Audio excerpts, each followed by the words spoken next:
दोस्तों, मैं नीरज राय। आज हिंदी का मेरा दूसरा क्लास है आप लोगों के सामने। मेरे पहले क्लास को आप लोगों ने बहुत प्रेम दिया, बहुत सराहा, इसके लिए सभी को तहे दिल से धन्यवाद है।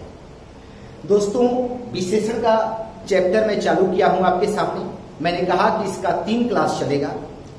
पहला क्लास जिसमें विशेषण की परिभाषा और गुणवाचक विशेषण के विषय बताया मैं। दूसरे क्लास में मैंने कहा था कि संख्यावाचक विशेषण, परिमाणवाचक विशेषण और सर्वनामिक विशेषण आपको पढ़ाएंगे। और तीसरे क्लास में मैं कहा था कि आपको विशेषण और विशेष्य पे अभ्यास करवाएंगे। दोस्तों, किसी भी सब्जेक्ट के किसी भी चैप्टर पे पकड़ बनाने के लिए उसके प्रश्नों के ऊपर अभ्यास करना बहुत जरूरी है। परिभाषाओं को पढ़ने के बाद जब प्रश्नों के ऊपर हम अभ्यास कर लेते हैं तो उस परिभाषाओं और प्रश्नों के बीच जो मेल होता है वो स्पष्ट हो जाता है। फिर किसी भी परीक्षा में जब हम बैठते हैं तो मेरे सामने जो प्रश्न आता है वो स्पष्ट हो जाता है और बिना अभ्यास के वो अधूरा रहता है। इसलिए ये क्लास करने के बाद तीसरा क्लास हम लोगों का अभ्यास का रहेगा। चलिए अगला बढ़ते हैं संख्यावाचक विशेषण पे। विशेषण 4 प्रकार का होता है, पहले क्लास में आपको बताए हैं। पहला गुणवाचक, दूसरा संख्यावाचक, तीसरा परिमाणवाचक, चौथा जो है वो सर्वनामिक विशेषण होता है। पहला गुणवाचक विशेषण हम लोग पढ़ चुके हैं। अब जो दूसरा है वो संख्यावाचक है, तीसरा जो है परिमाणवाचक है। ये दोनों विशेषण बच्चों से गलती नहीं होता है, ठीक है, ये आसान होता है। संख्यावाचक का मतलब ही हो गया कि यदि किसी संज्ञा सर्वनाम के पहले कोई संख्या है तब वो संख्यावाचक विशेषण होगा। परिमाण का मतलब होता है माप तौल। यदि किसी संज्ञा सर्वनाम से पहले किसी चीज की मात्रा दी गई हो या माप तौल दी गई हो तो परिमाणवाचक हो जाएगा। ये अवश्य है कि संख्या अनिश्चित हो सकती है, परिमाण अनिश्चित हो सकता है, ठीक है। लेकिन 2010 समीक्षा अधिकारी में इसी से एक प्रश्न पूछा और बहुत वो कठिन हो गया। अभी उस पर चर्चा करेंगे कि क्यों वो कठिन हुआ। अब आते हैं संख्यावाचक विशेषण पे। संख्यावाचक विशेषण दोस्तों 2 प्रकार का होता है। पहला जो है निश्चित संख्यावाचक, पहला जो है निश्चित संख्यावाचक। निश्चित संख्यावाचक संख्यावाचक विशेषण जो होता है वह 2 प्रकार का होता है। पहला है निश्चित संख्यावाचक, इसके नाम से ही स्पष्ट है। निश्चित संख्यावाचक, अगर कहीं पर संज्ञा और सर्वनाम से पहले कोई निश्चित संख्या दी गई है तब वह निश्चित संख्यावाचक होगा। जैसे संख्यावाचक विशेषण की परिभाषा क्या है? जिन विशेषण शब्दों से संज्ञा और सर्वनाम की संख्या का बोध हो उन्हें हम संख्यावाचक विशेषण कहते हैं। जिन विशेषण शब्दों से संज्ञा और सर्वनाम की संख्या का बोध हो उन्हें हम संख्यावाचक विशेषण कहते हैं, ठीक। अब कह रहा है कि यह 2 प्रकार का है, निश्चित संख्यावाचक और अनिश्चित संख्यावाचक। निश्चित संख्यावाचक में जो संज्ञा और सर्वनाम के पहले संख्या आएगी वो निश्चित होगी। जैसे मैं कहूं 4 आदमी, 4 आदमी, 4 आदमी। अब ये आप देखिए कि मैंने कहा 4 आदमी, ये जो 4 है वो संख्या निश्चित है, ठीक है, और ये आदमी का विशेषण हो जाएगा। अगर परीक्षा में पूछे कि 4 आदमी किस प्रकार का विशेषण है तो ये संख्यावाचक विशेषण हो जाएगा। समझ में आई बात? Very good. चलिए आगे बढ़ते हैं। अब दोस्तों जो संख्यावाचक विशेषण है ये 5 प्रकार का होता है। नंबर 1 क्रमवाचक,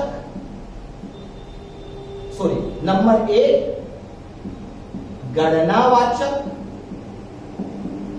नंबर 2 क्रमवाचक, नंबर 3 आवृत्तिवाचक, नंबर 4 समूह या समुदायवाचक, समुदायवाचक, समूह या समुदायवाचक। 5वां जो है वो है प्रत्येकवाचक, प्रत्येकवाचक, ठीक है। अब यहां हम समझने का प्रयास करते हैं कि संख्यावाचक जो विशेषण है वो पहले 2 प्रकार का हो गया, एक निश्चित संख्यावाचक और एक अनिश्चित संख्यावाचक।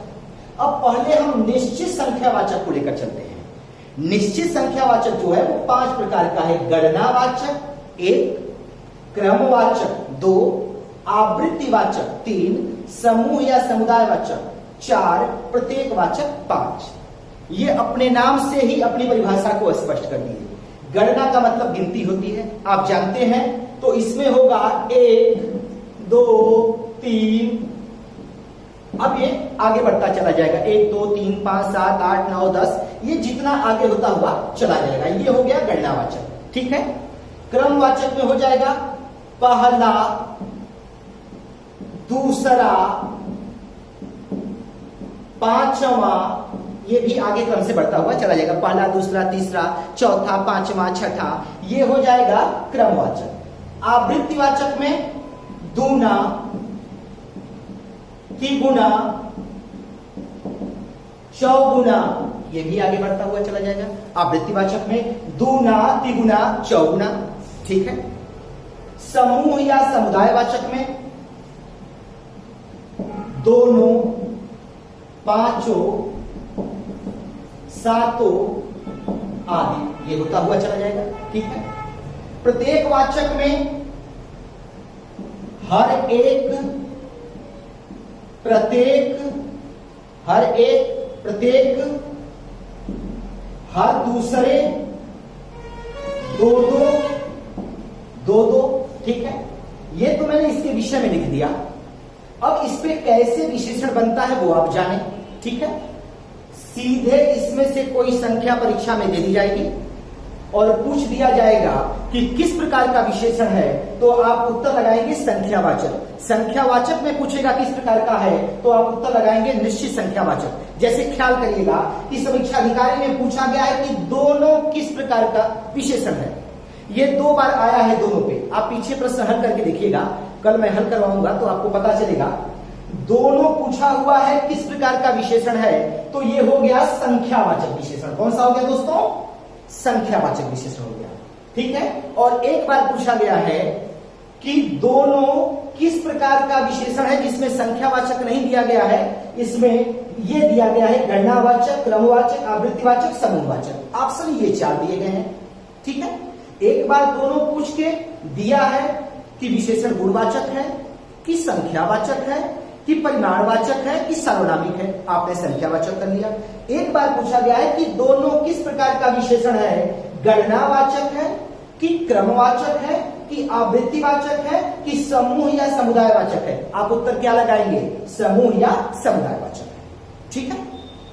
अच्छा, ये तो केवल मतलब मैंने ये दे दिया कि ऐसे अगर पूछेगा तो वाक्य कैसे बना सकता है। जैसे कहेगा 20 आदमी, 20 आदमी, 7 कारें, इनमें कैसा विशेषण है? संख्यावाचक विशेषण है। 20 कारें, जैसे 1, 2, 3, 4, ये गणना है कि नहीं, तो गणना करते चले जाइए। हम यहीं पे थोड़ी सी गणना लेते हैं, हम कहें 5 कारें, तो कौन सा हो जाएगा विशेषण? गणनावाचक हो जाएगा। और संख्यावाचक तो है ही, ये कौन सा विशेषण पढ़ा रहे हैं आपको हम? संख्यावाचक। संख्यावाचक में गणनावाचक हो जाएगा। जैसे किसी चीज की गणना करके वो बता दी जाए कि 20 कुर्सियां, 10 कारें, 50 आदमी, 10 छात्र, इस प्रकार से अगर कोई विशेषण आपसे पूछता है तो वो संख्यावाचक होगा। अगर पूछेगा कि कौन सा संख्यावाचक है, तो आप उत्तर लगाएंगे गणनावाचक, ठीक है दोस्तों। चलिए, अब दूसरा है क्रमवाचक। नाम से कितना स्पष्ट है, क्रमवाचक। पहला, दूसरा, तीसरा, चौथा, पांचवा, ये क्रम है, ठीक है। तो ये क्रमवाचक। जैसे आपसे कह दिया गया कि 5वीं मंजिल, ये किस प्रकार का विशेषण है? आप उत्तर लगाएंगे संख्यावाचक विशेषण है। कैसा है? संख्यावाचक विशेषण है। संख्यावाचक विशेषण में भी अगर पूछ दिया कि किस प्रकार का है, तो आप लगाएंगे ये क्रमवाचक विशेषण है, ठीक है। द्वितीय श्रेणी, 5वीं मंजिल, तीसरा लड़का, तो ये सब क्या हो जाएगा? ये सारी चीजें क्रम को बता रही हैं, इसलिए ये संख्यावाचक में क्रमवाचक विशेषण हो जाएगा। बात समझ में आ रही है? ये बिल्कुल आसान है, कोई कठिनाई आपको समझने में नहीं होगी, क्योंकि जैसा ये स्पष्ट नाम से ही है कि संख्यावाचक विशेषण है, तो कोई ना कोई संख्या रहेगी। अब वो संख्यावाचक इतने प्रकार से हो जाएगा, या तो संख्या गणना में हो, या संख्या क्रम में हो, या संख्या आवृत्ति में हो, या संख्या समूह में हो, ठीक है। इसी प्रकार से होगा। चलिए, तो क्रमवाचक आप समझ गए कि पहला, दूसरा, तीसरा, चौथा, पांचवा, छठा, ठीक। जैसे मैंने कह दिया कि 5वां लड़का, तो क्या हो जाएगा? संख्यावाचक विशेषण। इसमें क्या होगा? क्रमवाचक। ठीक है, चलिए तीसरा जो है आवृत्तिवाचक विशेषण। दोस्तों आवृत्ति का मतलब आप जानते हैं, ठीक है, पुनरावृत्ति। तो आवृत्तिवाचक विशेषण दूना, तिगुना, चौगुना, 5 गुना, 100 गुना, 10 गुना, ये सारी चीजें क्या हो जाएंगी? आवृत्तिवाचक हो जाएंगी। ठीक है, अब अगर दे दिया कि दूना किस प्रकार का विशेषण है, तो आप उत्तर लगाएंगे संख्यावाचक। अब पूछेगा कि संख्यावाचक अगर दे दिया यही चारों कि संख्यावाचक में किस प्रकार का विशेषण है, तो दोस्तों उत्तर लगाएंगे आवृत्तिवाचक। ठीक है, मैं कहूं चौगुना बल, कौन सा विशेषण है? आवृत्तिवाचक। 100 गुना धन, कौन सा विशेषण है? आवृत्तिवाचक। ठीक है, दूध से दुगुना पानी, कौन सा विशेषण है? आवृत्तिवाचक। ये बात समझ में आई? आवृत्तिवाचक विशेषण दूना, तिगुना, चौगुना, 5 गुना, 100 गुना, ये बढ़ता है जहां तक आप ले जाए। ठीक है, 100 गुना बल, 100 गुना धन, दूध से दुगुना पानी, जो भी जैसे इस पे प्रश्न बनते चले जाएंगे। बस इस बात को पकड़ना है कि दूना, तिगुना, चौगुना, ये अगर है तो संख्यावाचक में होगा, वो भी आवृत्तिवाचक में। है ना आसान दोस्तों? ये कठिन नहीं है। चलिए अब समूह या समुदायवाचक में दोनों, पांचों, सातों, आठों, ये सब क्या हो जाएगा? समूह या समुदायवाचक में हो जाएगा। अच्छा, आप अपने दैनिक जीवन में भी देखते होंगे कि जैसे कहा जाता है कि पांचों घर इस समय एक हैं, पांचों घर इस समय एक हैं। गांव में आप देखते हैं ना कि अक्सर चर्चा होती है कि पांचों घर एक हैं। तो पांचों किस चीज को बताया? समूह का। किसका ज्ञान करा रहा है हमको? पांचों समूह का। जैसे दोनों बहनें मिलकर झगड़ा करने आई, किस चीज की बात को बता रहा है? समूह के विषय में बता रहा है। तो दोनों, पांचों, सातों, 10, 8, ये सारा समूह या समुदायवाचक विशेषण होगा। दोनों भाई, परीक्षा में दे दिया कि दोनों भाई, किस प्रकार का विशेषण है? संख्यावाचक। संख्यावाचक में किस प्रकार का है दोस्तों? संख्यावाचक में समुदायवाचक है। बात समझ में आई? अब चलते हैं प्रत्येकवाचक। प्रत्येकवाचक में हर एक, प्रत्येक, हर दूसरे, दो दो। ठीक है, प्रत्येकवाचक में हर एक, प्रत्येक, हर दूसरे, दो दो। जैसे मैं उदाहरण बना दूं तो आपको ज्यादा समझ में आएगा। जैसे हर एक मैं लिखा, तो हर एक व्यक्ति, आप सुन लें। ठीक है, जैसे हर एक मैं लिखा हूं तो हर एक व्यक्ति। ठीक है, यही मैं बना दिया, हर एक व्यक्ति, हर एक व्यक्ति। ठीक है, यही प्रत्येक है, इसी पे आप बना लें प्रत्येक नेता। ठीक, हर एक व्यक्ति, प्रत्येक नेता, हर दूसरे को ये पेन दे दो। ठीक है, तो एक ये प्रत्येकवाचक हो गया। हर एक, प्रत्येक, हर दूसरे, दो दो, इस पे बन सकता है। तो ये 5 प्रकार का जो विशेषण है ये निश्चित संख्यावाचक है। कौन सा है? निश्चित संख्यावाचक। फिर हम आपके साथ एक बार चलते हैं गणनावाचक, जिसमें 1, 2, 3, 4, 5। क्रमवाचक, पहला, दूसरा, तीसरा, पांचवा। आवृत्तिवाचक, दूना, तिगुना, चौगुना, 5 गुना, 100 गुना। समूह या समुदायवाचक, दोनों, पांचों, सातों, आठों। प्रत्येकवाचक, हर एक, प्रत्येक, हर दूसरे, दो दो, हर एक व्यक्ति। अब दोस्तों ये संख्यावाचक विशेषण का निश्चित संख्यावाचक विशेषण समाप्त हो गया। इसमें कोई कठिनाई नहीं है। किसी भी, जैसे परिभाषा फिर एक बार आपसे कहें, कम से कम सुनने का प्रयास करिएगा। जिन विशेषण शब्दों से संज्ञा या सर्वनाम की संख्या का बोध हो, उसे हम संख्यावाचक विशेषण कहते हैं। संख्यावाचक विशेषण 2 प्रकार का होता है, निश्चित संख्यावाचक, अनिश्चित संख्यावाचक। अब निश्चित संख्यावाचक इतने प्रकार का हो गया। ठीक है, अब आते हैं अनिश्चित संख्यावाचक। लेकिन एक बात बताने की बात आपको, ठीक है,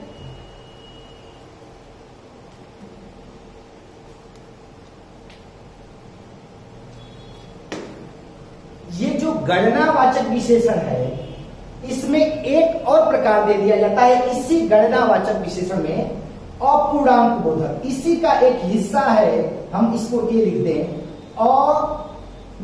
अपूर्णांक बोधक, इसी का एक हिस्सा है अपूर्णांक बोधक। ठीक है, गणनावाचक में एक पूर्णांक बोधक होता है जो 1, 2, 3, 4 गया, और एक अपूर्णांक बोधक होता है। ठीक है, जैसे पाव, सवा, आध, चौथाई, ये सब क्या हो जाएगा? ये भी संख्यावाचक विशेषण है, लेकिन अपूर्णांक बोधक है। कैसा है? अपूर्णांक बोधक है। पाव, सवा, आध, चौथाई, क्योंकि ये पूर्णांक संख्या का बोध नहीं कराता है, ये अपूर्णांक बोधक है। समीक्षा अधिकारी की परीक्षा में चौथाई पूछा गया है कि चौथाई किस प्रकार का विशेषण है, वो हो जाएगा अपूर्णांक बोधक विशेषण। ठीक है दोस्तों, ये चौथाई समीक्षा अधिकारी में पूछा गया है कि किस प्रकार का विशेषण है, वो हो जाएगा अपूर्णांक बोधक। अब चलते हैं आगे।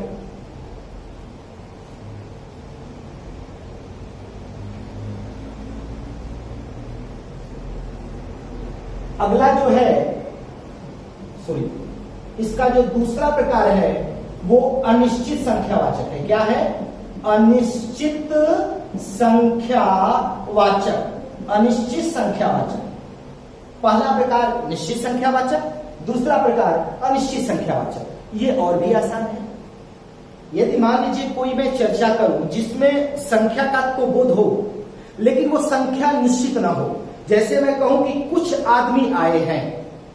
अब कुछ आदमी आए हैं तो बात तो संख्या की है ये, लेकिन संख्या का निश्चित बोध नहीं हो रहा है, इसलिए अनिश्चयवाचक सर्वनाम हो जाएगा। संख्यावाचक में, अरे सॉरी, संख्यावाचक विशेषण में कौन सा हो जाएगा? अनिश्चय संख्यावाचक हो जाएगा। ठीक है, जैसे यहां देखें आप, जैसे मैंने दिया कुछ, बहुत, अनेक। ठीक है, कुछ, बहुत, अनेक। अब यहां पर अन्य भी शब्द आगे बढ़ते चले जाएंगे कि जो अनिश्चित संख्या का बोध कराएं। जैसे कुछ लोग आए हैं, वहां बहुत आदमी हैं। ठीक है, अनेक लोग गए हैं, यहां पर सब क्या है? अनिश्चित संख्या है। क्या है? अनिश्चित संख्या है। अगर कोई ऐसा शब्द लगा हुआ है, ठीक है, जो संख्या को अनिश्चित रूप में प्रकट कर रहा है, तो वो अनिश्चित संख्यावाचक विशेषण हो जाएगा। जैसे मैंने कहा कि बहुत लोग वहां गए हुए हैं, चाहे कुछ लोग आए हैं, कुछ लोग आए हैं। अब ये अगर पेपर में पूछ दिया कि कुछ लोग आए हैं किस प्रकार का विशेषण है, तो कुछ जो है ये लोगों की अनिश्चित संख्या को व्यक्त कर रहा है, इसलिए यह अनिश्चय संख्यावाचक विशेषण हो जाएगा। क्या हो जाएगा? अनिश्चय संख्यावाचक विशेषण हो जाएगा। ठीक है, चलिए अब हम उस प्रश्न पे आते हैं जो 2010 समीक्षा अधिकारी में पूछा गया प्रश्न है।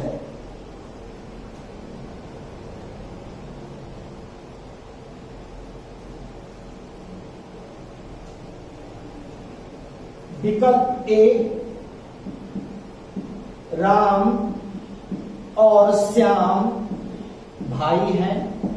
विकल्प ए, राम और श्याम भाई हैं। बी, राम ने मां से पानी और खाना मांगा। राम ने मां से पानी और खाना मांगा। ठीक है। सी विकल्प, मां ने राम को रोटी और दाल खाने को दिया। रोटी और दाल खाने को दिया। मां ने राम को रोटी और दाल खाने को दिया। डी, राम ने रोटी खाकर और रोटी मांगी।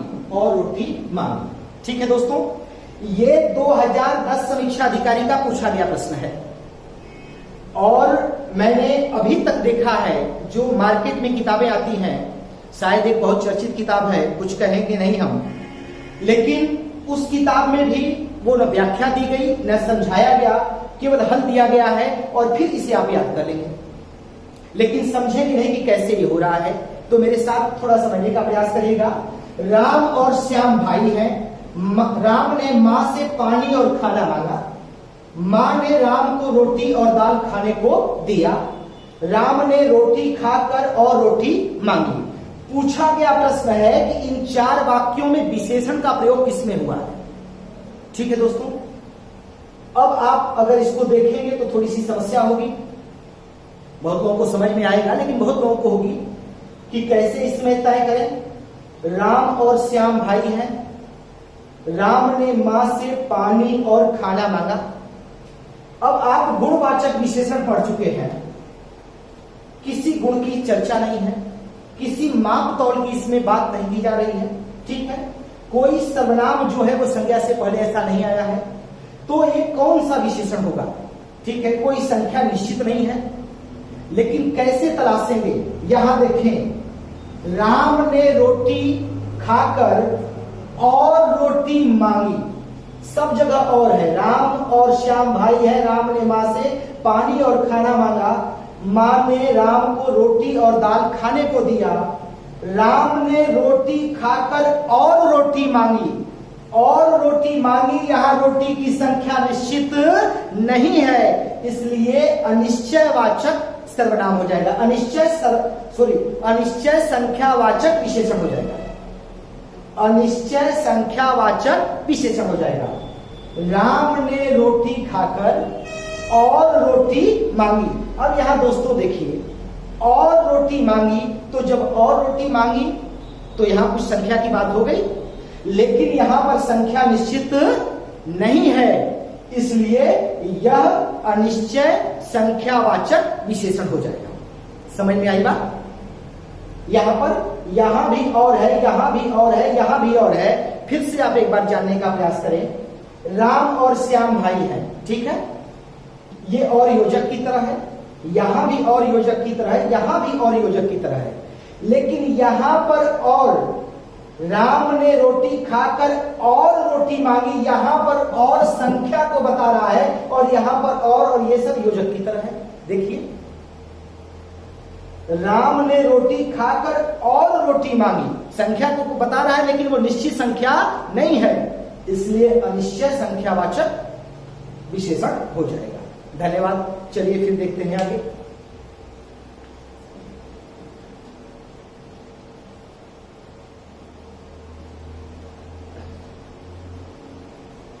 अब जो अगला विशेषण है दोस्तों, वो है परिमाणवाचक। कौन सा विशेषण है?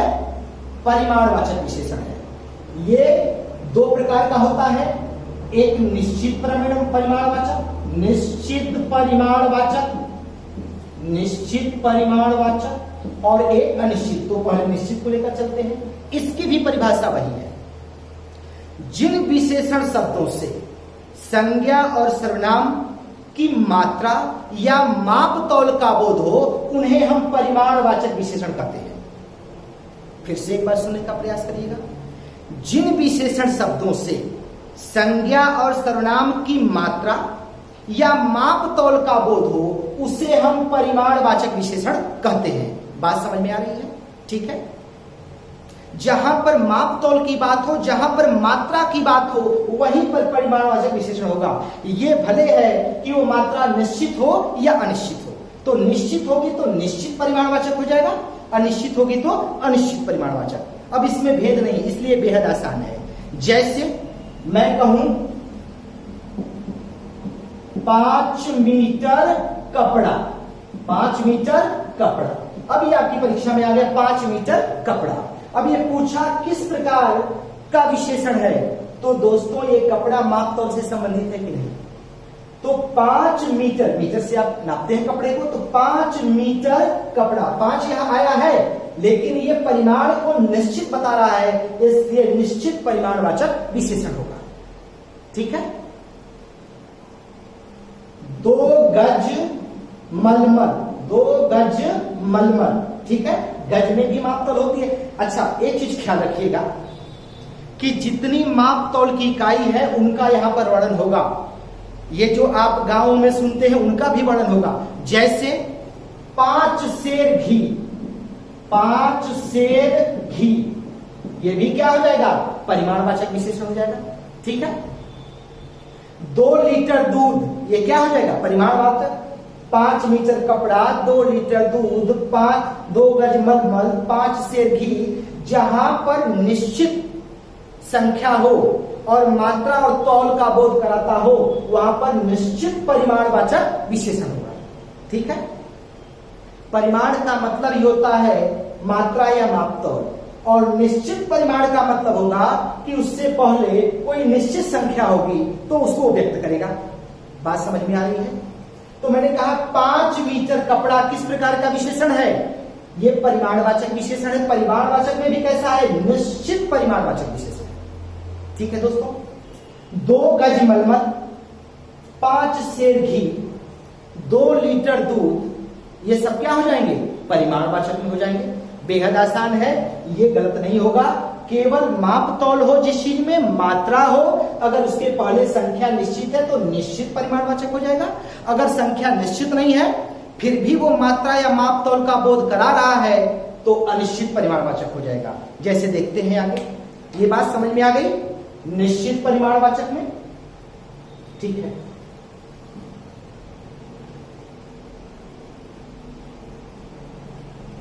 दोस्तों आपसे कुछ कहना चाहते हैं। बहुत से बच्चों ने कहा है कि सर थोड़ा सा क्लास को और बढ़ाइए।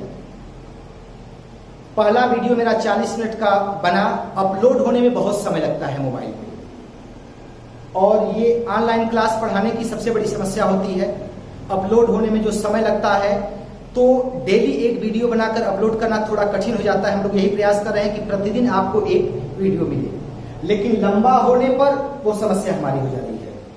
तो थोड़ा सा छोटा बनाने का प्रयास किया जाएगा कि अपलोड हो और आपको मिलता रहे। ठीक है, धन्यवाद। अब चलते हैं अनिश्चित परिमाणवाचक।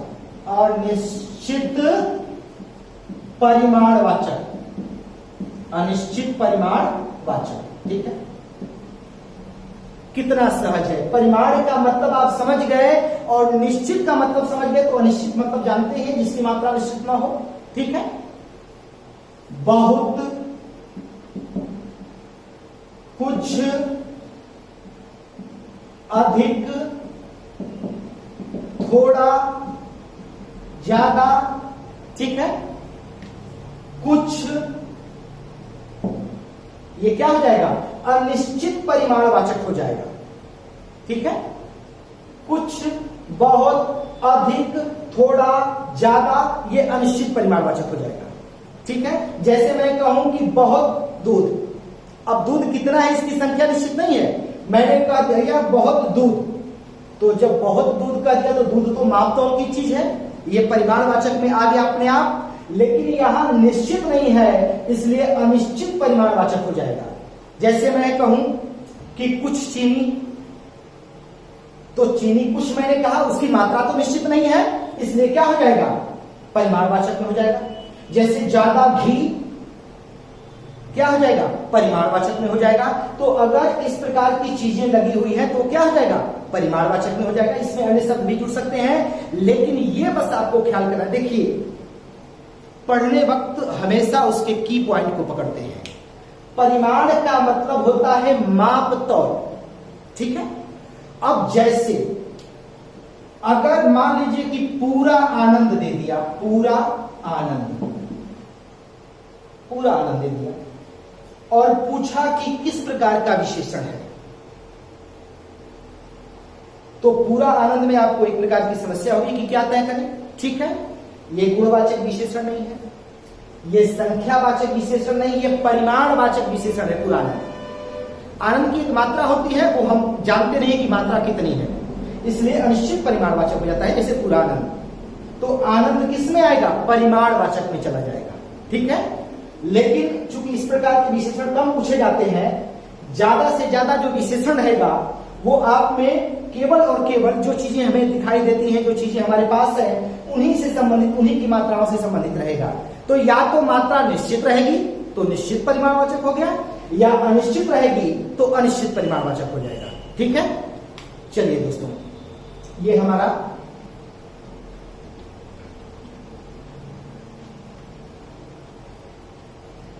ये संख्यावाचक हो गया, परिमाणवाचक हो गया।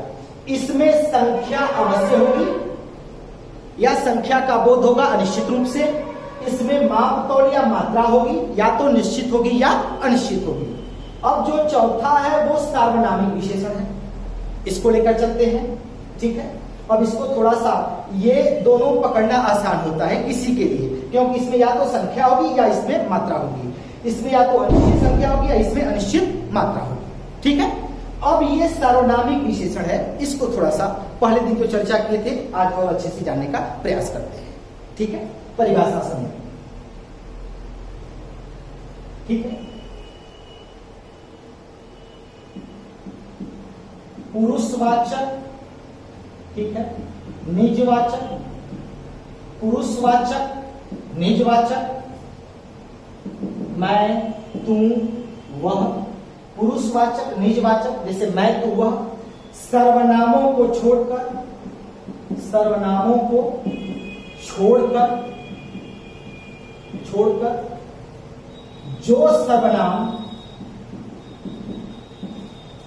संज्ञा से पहले आते हैं, जो सर्वनाम संज्ञा से पहले आते हैं,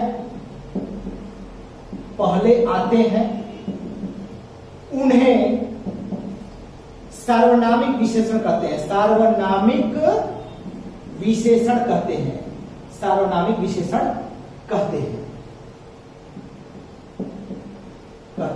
ठीक है, पुरुषवाचक, निजवाचक, जैसे क्वेश्चन मैंने कर दिया है मैं, तू, वह, सर्वनामों को छोड़कर जो सर्वनाम संज्ञा से पहले आते हैं उन्हें सार्वनामिक विशेषण कहते हैं। जो सर्वनाम संज्ञा से पहले आते हैं उन्हें सार्वनामिक विशेषण कहते हैं।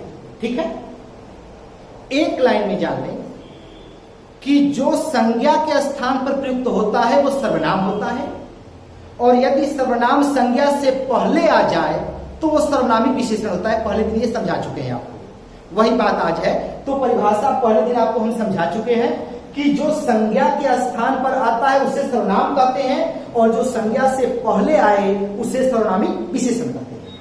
अब चलिए आगे इसे समझने का प्रयास करें। ठीक है, जैसे यह गाय सुंदर है, यह गाय सुंदर है, वह घर बड़ा है, वह घर बड़ा है, यह गाय सुंदर है, वह घर बड़ा है। ठीक है, कौन आया है, कौन आदमी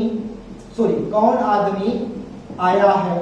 ठीक है, अब यहां पे हम देखें, यह गाय सुंदर है, गाय जो है संज्ञा से पहले यह सर्वनाम लगा हुआ है, इसलिए यहां पर यह क्या हो जाएगा, सर्वनामिक विशेषण हो जाएगा। वह घर बड़ा है, अब घर से पहले वह लगा हुआ है तो यह भी सर्वनामिक विशेषण हो जाएगा। कौन आदमी आया है, यहां पर कौन आदमी से पहले लगा हुआ है, इसलिए सर्वनामिक विशेषण हो जाएगा। ठीक है, ये तो एक आसान सी बात है जिसे आप देखते समझ जाएंगे कि अगर किसी संज्ञा से पहले सर्वनाम आ गया है तो वो सर्वनामिक विशेषण होगा। इसमें आगे बढ़ने से पहले दो बातें मैं बताना चाहूंगा। पहले इतनी बात को आप समझ लें एक सामान्य परिभाषा से, कि जो शब्द संज्ञा के स्थान पर आता है उसे सर्वनाम कहते हैं, और जो सर्वनाम संज्ञा से पहले आए उसे सर्वनामिक विशेषण कहते हैं। ठीक है, जैसे यह गाय सुंदर है मैंने लिखा, तो यह गाय से पहले आया संज्ञा से तो सर्वनामिक विशेषण हो गया। वह घर बड़ा है, घर से पहले वह आया, सर्वनामिक विशेषण हो गया। कौन आदमी आया है, आदमी से पहले कौन आया, इसलिए सर्वनामिक विशेषण हो गया। अब एक दो बात समझते हैं, तब इसमें और आगे जाने का प्रयास करते हैं। इस परिभाषा को मिटाते हैं और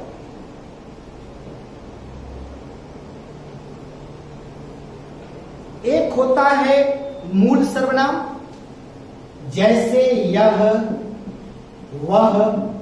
एक होता है मूल सर्वनामिक विशेषण, यह वह आ जाएगा। जैसे मैंने कहा कि यह गाय सुंदर है, वह आदमी लंबा है। ठीक है, तो ये मूल हो जाएगा। और जब सर्वनाम में हम प्रत्यय को जोड़ देते हैं तो वह यौगिक सर्वनामिक विशेषण कहलाता है। जैसे ऐसा, वैसा। ठीक है, ऐसा, वैसा, ये यौगिक सर्वनामिक विशेषण हो जाएगा। ठीक है, जैसे मैं कहूं वह लड़का, वह लड़का, यह पुस्तक, यह पुस्तक, ये दोनों सर्वनामिक विशेषण है। वह लड़का, यह पुस्तक, क्योंकि लड़का के पहले वह आया है और पुस्तक के पहले यह आया है। ठीक है, ऐसे ही यौगिक से कैसे बन जाएगा? ऐसा आदमी, वैसा देश, वैसा देश, ये भी सर्वनामिक विशेषण है लेकिन यौगिक सर्वनामिक विशेषण है। ठीक है, ऐसा आदमी, वैसा देश, ठीक है, और यह वह मूल सर्वनामिक विशेषण है। ठीक है, तो ये दो प्रकार के होते हैं, एक मूल सर्वनामिक विशेषण और एक यौगिक सर्वनामिक विशेषण। ठीक है दोस्तों, अब चलते हैं प्रश्नों पे, तो ये ज्यादा समझ में आएगा।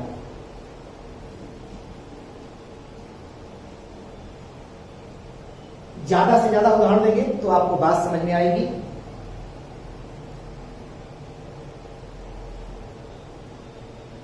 चलिए,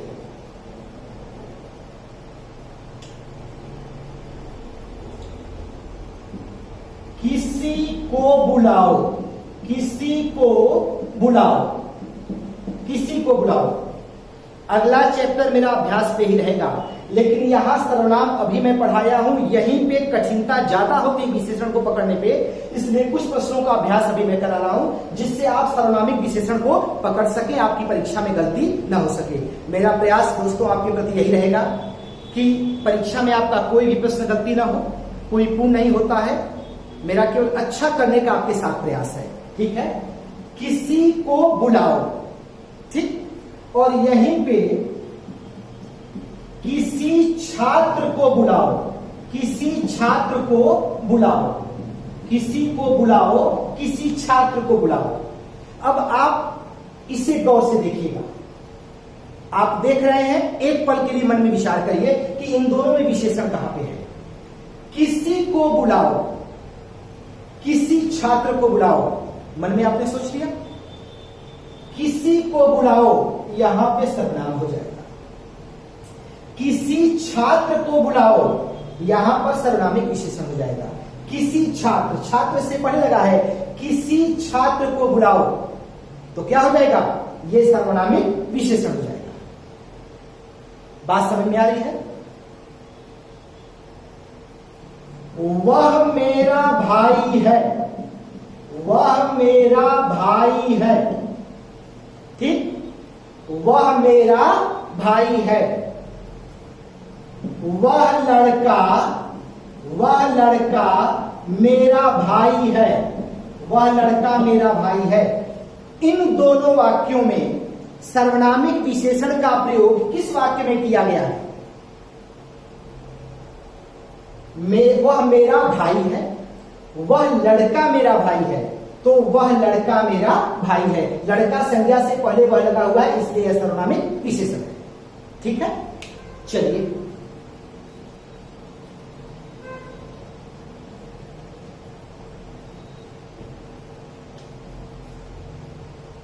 यह पुस्तक मुझे चाहिए, यह पुस्तक मुझे चाहिए। अच्छा, पहले दिन जब मैं पढ़ा रहा था तो मैंने कहा कि सर्वनाम संज्ञा के स्थान पे आता है, इसलिए यदि वह सर्वनाम है तो सर्वनाम को हटाकर उसके स्थान पे हम संज्ञा को रख सकते हैं। लेकिन यदि वह सर्वनामिक विशेषण है तो उसे हटा करके वहां पे संज्ञा को नहीं रख सकते हैं। जैसे यह पुस्तक मुझे चाहिए, अब पुस्तक संज्ञा से पहले आया है, अब हम चाहें कि यह से पहले अगर हम संज्ञा को रखें तो नहीं रख सकते हैं। क्यों? कि यहां पर जो यह शब्द है यह पुस्तक की विशेषता को बता रहा है, इसलिए यह सर्वनामिक या संकेतवाचक विशेषण है। सर्वनामिक या संकेतवाचक विशेषण है, उसे सर्वनामिक कहिए या संकेतवाचक। यह पुस्तक मुझे चाहिए, तो यह शब्द जो है इस पुस्तक की विशेषता को बतला रहा है, इसलिए सर्वनामिक विशेषण है। ठीक है, अच्छा आगे देखिए, परीक्षा में जो पूछा गया प्रश्न है, समीक्षा अधिकारी में पूछा गया प्रश्न है कि उस पुस्तक में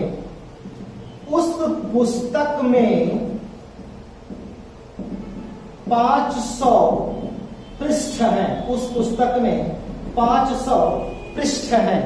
उपर्युक्त वाक्य में उस क्या है, यही पूछा गया है कि उपर्युक्त वाक्य में उस क्या है।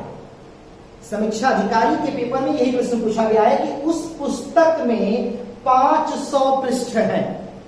अब पूछा गया है कि इस वाक्य में उस क्या है, तो उस देखिए पुस्तक से पहले आया हुआ है, इसलिए संकेतवाचक या सर्वनामिक विशेषण होगा। ठीक है, ये इशारा किसकी तरफ कर रहा है, किसकी विशेषता बता रहा है, इस पुस्तक की। उस पुस्तक में देखिए, उस पुस्तक में किसकी तरफ इशारा कर रहा है, किसकी विशेषता बता रहा है, पुस्तक की। तो इसलिए उस क्या हो जाएगा, संकेतवाचक या सर्वनामिक विशेषण। लेकिन दोस्तों यदि पूछ देता कि इस वाक्य में कितने विशेषण हैं, तब आप कहते कि ये जो उस है यह सार्वनामिक विशेषण है। ठीक है, नंबर 1। और 500 पृष्ठ है, ठीक है, ये संख्यावाचक, तब 2 हो जाता। ये भी विशेषण हो जाता, निश्चित संख्यावाचक, और ये भी हो जाता। लेकिन केवल पूछा उसको गया है, इसलिए उस सर्वनामिक विशेषण है। ठीक है, चलिए आगे बढ़ते हैं दोस्तों।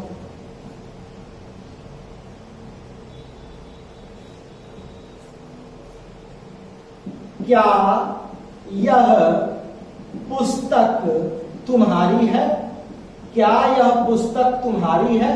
ठीक है, क्या हो जाएगा, क्या यह पुस्तक तुम्हारी है, सर्वनामिक विशेषण हो जाएगा। ठीक है, कोई सज्जन आए हैं, कोई सज्जन आए हैं, कोई सज्जन आए हैं, यहां पर कोई क्या हो जाएगा, सर्वनामिक विशेषण हो जाएगा। कोई सज्जन आए हैं, कोई शब्द किससे पहले लगा है, सज्जन से पहले, इसलिए क्या हो जाएगा, सर्वनामिक विशेषण। कौन आया है, कौन आया है, यहां पर कुछ नहीं, लेकिन यही कह दें कौन आदमी आया है, कौन आदमी आया है, यहां पर कौन सर्वनामिक विशेषण होगा और यहां पर यह सर्वनाम हो जाएगा। एक जगह कौन आया है तो यह कौन सर्वनाम हो गया, और कौन आदमी आया है ये क्या हो जाएगा, ये सर्वनामिक विशेषण हो जाएगा। अब एक आप करके बताएं तो थोड़ा सा।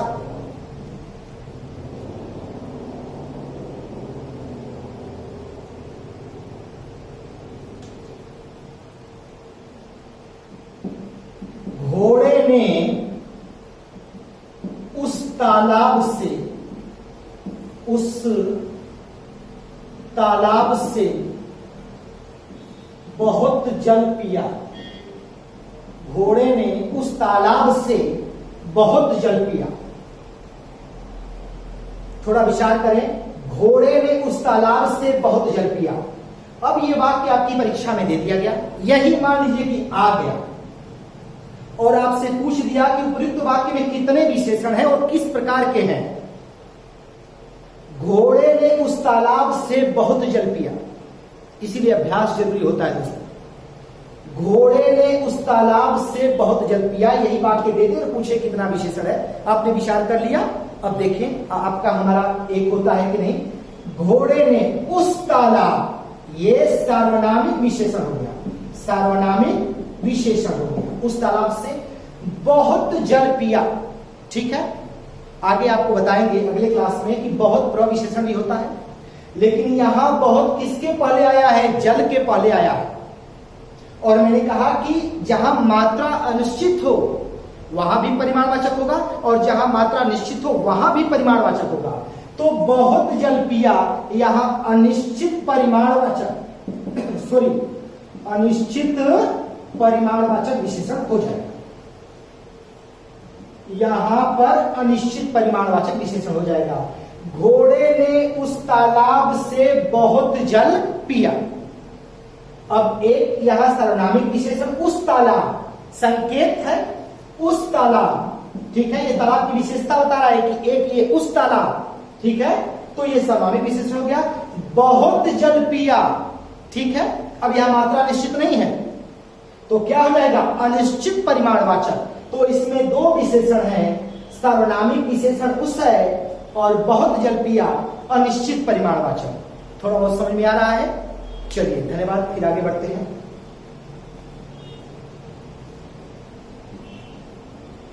अब फिर आप पकड़ने का प्रयास करिएगा। उस पागल आदमी को, उस पागल आदमी को इतने पैसे, उस पागल आदमी को इतने पैसे किसने दिए?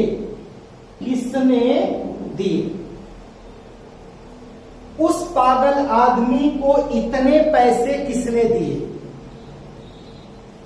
उस पागल आदमी को इतने पैसे किसने दिए? एक बार विचार जल्दी से करें कि आप विशेषणों को पकड़ पा रहे हैं कि नहीं। उस पागल आदमी को इतने पैसे किसने दिए?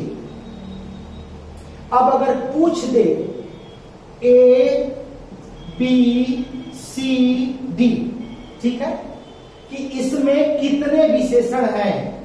2 3 4 5, इसमें कितने विशेषणों का प्रयोग हुआ है? उस पागल आदमी को इतने पैसे किसने दिए?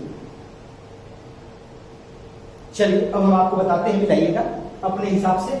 उस पागल आदमी, यहां पे उस सर्वनामिक विशेषण हो गया, ठीक है। पागल आदमी, पागल भी गुणवाचक विशेषण हो गया, 2 हो गया, ठीक है। आदमी को इतने पैसे, इतने पैसे, ठीक है, इतने पैसे, ये भी सर्वनामिक विशेषण हो गया। किसने दिए, तो किसने सर्वनाम है, किसने सर्वनाम है, यहां सर्वनामिक विशेषण नहीं होगा, क्योंकि यहां पे आप किसी संज्ञा को लिख सकते हैं कि मोहन ने दिए, ठीक है। वो किसी संज्ञा से पहले आया भी नहीं है, ऐसे भी क्लियर है कि सर्वनाम है। उस पागल आदमी को, तो यहां पे उस इशारा करा है, किसको? आदमी को। उस पागल आदमी, पागल भी एक विशेषण कैसा है? गुणवाचक है, ठीक है। आदमी को इतने पैसे किसने दिए? इतने भी विशेषण है, ठीक है, सर्वनामी। तो 1 2 3 उपयुक्त में से क्या हो जाएगा? बी हो जाएगा। उस पागल आदमी को इतने पैसे किसने दिए, ठीक है। अब आप थोड़ा सा देखें, अब उसको हल कराते हैं जो 2017 में पूछा गया है, वो एक बार आप देखिए।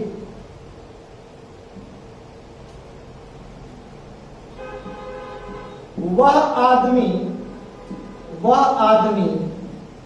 जो कल आपके, वह आदमी जो कल आपके घर आया था, वह आदमी जो कल आपके घर आया था बड़ा ठग है।